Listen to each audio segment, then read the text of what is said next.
Hi everyone! Kumusta ang aking mga langga? Mega love shoutout sa lahat! Kumusta mga langga? Ayan, salamat ulit ha sa inyong pagsama kay Maring V. And this is our last day dito sa Ipoh, Malaysia. Kasi 2 nights lang tayo dito mga langga. So today, dito tayo sa isang napakagandang place mga langga na tinatawag nilang Kiklok mga langga. Kilala ito mga langga, kindly google ka anong meron dito kasi ito ay isa sa mga sacred holy ito mga langga. Kumbaga very respected area ito kasi para sa mga Buddhist nating mga brother and sister. Ayan. So, dito tayo tangayan natin kanong meron sa loob. Napakalaki ito sa loob mga langga, hindi nyo akalain. Napakaganda. Ayan. Kaya ano lang ito, libre ito mga langga, free. Pasok ka lang. Ayan, pasok ka lang dito. Walang bayad ito mga langga. Dito sa Kiklok mga langga. Napaka-secret ito sa mga brother and sister natin na mga Buddhist mga langga kasi andito yung mga goddess sa loob, mga Buddha mga langga. Ayan, kaya itour natin ang loob, dahan-dahan lang tayo kasi medyo medyo yung place is sa mga senior citizen is may mga tubig kasi from the cave sa taas mga langga, kaya dahan-dahan lang tayo. Once again, thank you mga langga. Salamat ulit sa inyong pagsama kay Maring V. Ayan, tungayan natin anong meron sa loob at of course, napakaganda mga langga. Ayan, tahimik. Ang sarap dito mag-emote. Ang sarap dito mag-editate mga langga. Yung bang lahat ng mga problema mo sa buhay. Ayan, kasi ang daming mga Buddha dito mga langga. Daming nagpe-respect dito, nag-pray mga langga. Daming nag-pray kasi andito lahat yung mga nila goddess. Ayan. Sobrang ganda mga langga. Uy, at saka malamig sa loob. Hindi mo akalain ang laki pala sa loob mga langga. Ayan, tingnan nyo talagang ito talagang hindi ito man-made. Talagang kalikasan ito mga langga, yung kuweba talaga, at nilagyan na lang nila ng mga santo, yung tawag nilang mga santo or goddess mga langga. Ayan, once again, thank you mga langga. Welcome to Ipoh, Malaysia. This is our last day. Ayan, pasukin natin ito. Ayan, at least makikita natin kung anong meron sa loob. Libre ito mga langga. Anytime, pasok ka lang. Ayan, dito sa Kiklok ng Ipoh, Malaysia. Ayan, tara, pasukin na natin at napakalawak ito. Meron pa doon sa dulo kung gusto nyong bumaba pumasyal doon. Napakalawak. Kaya hindi ko na kayo didisturbuhin mga langga. Ayan, kasi tahimik tayo kasi napaka-secret ito sa ating mga sister and brother na Buddhist mga langga. Ayan, so let's go!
Ayan, so tapos na tayo doon sa cave mga laga, sa Kiklukton. Ayan, dito tayo sa Concubine Lane. Ayan, napakanoon ito mga langga.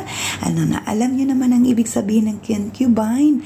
Ayan, so gets nyo na anong ibig sabihin mga langga. Ayan, kasi noon ito ay napakanoon na lane mga langga. Ayan, dito tinatago yung mga mistresses mga langga. Ayan, so ginawa nila, andyan pa rin yung mga lumang structure at ginawa na lang ng shop mga langga. Napakanoon, i-google nyo, Concubine Lane. Ayan, dito sa Ipoh, Malaysia. O, ang daming shop dito mga langga. Talagang laging nag-stop dito ang tourist mga langga. Curious sila kung anong meron sa Concubine Lane mga langga.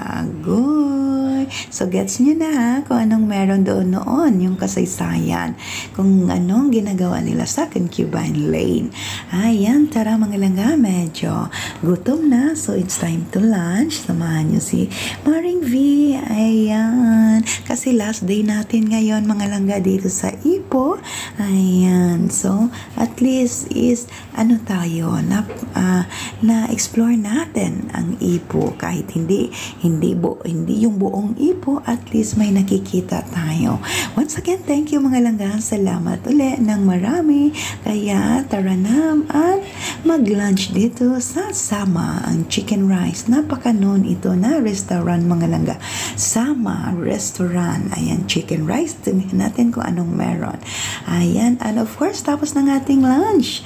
Ayan, punta tayo sa isang plantation ng pumelo mga langga. Agoy ang buongon. Ayan, tingnan natin kung anong meron dito. Kaya nag-drop muna tayo pagkatapos ng lunch dito sa Pomelo Plantation mga langga. Ayan. So ano tayo, bumili kami ng pomelo dito mga langga. Ayan, ito yung entrada. Along the highway lang mga langga. O ayan, ang dami nilang binenta na pomelo. Pero ano siya mga langga, pero para sa akin ha, mas matamis pa doon sa Davao. Ayan o, kasi ito yung pomelo. Ayan, dami silang display kasi daming mag-dropping by mga langga. At ayan, so tingnan natin doon sa loob yung plantation nila. Silipin lang natin mga langga. Ayan, eto na ang pomelo. Kakain ba kayo ng pomelo? Pero sa akin mga langga is matamis yung nasa Davao. Maliit, di ba? Maliit lang yung pomelo sa Davao, pero matamis ba? Ewan ko, baka na ano lang, na timingan lang nga di tamis ang among nakaon mga langga. Pinkish ito mga langga. Ayan, so sinulit namin dito ang plantation. Nakikiusyoso kami, nakipag-ano kami doon sa ilalim. Talagang ano talaga, sus Ginoo ko. Nakiusyoso mga langga kung anong bakit? How? Charot. Ayan, once again, mga langga. Thank you ng marami ha. Salamat.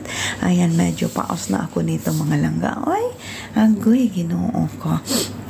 Thank you. Salamat ulit sa inyong pagmamahal kay Maring B. Salamat sa pagsama, sa paghintay. Kaya natuloy natin ang aking primer. This is our last day dito sa Ipoh. I hope you enjoy at babalik tayo doon sa Penang, Malaysia. Ayan, kasi doon tayo mag-fly back to Singapore. Ayan, eto na yung plantation natin sa Pomelo, mga langgaway. Ayan. O, see, narap pareho din pala sa, sa mangga, sa mango. Talagang, din, binalot din para sa mga, baka sa mga insects or sa mga, pang disease na meron. So, di ba mga langga?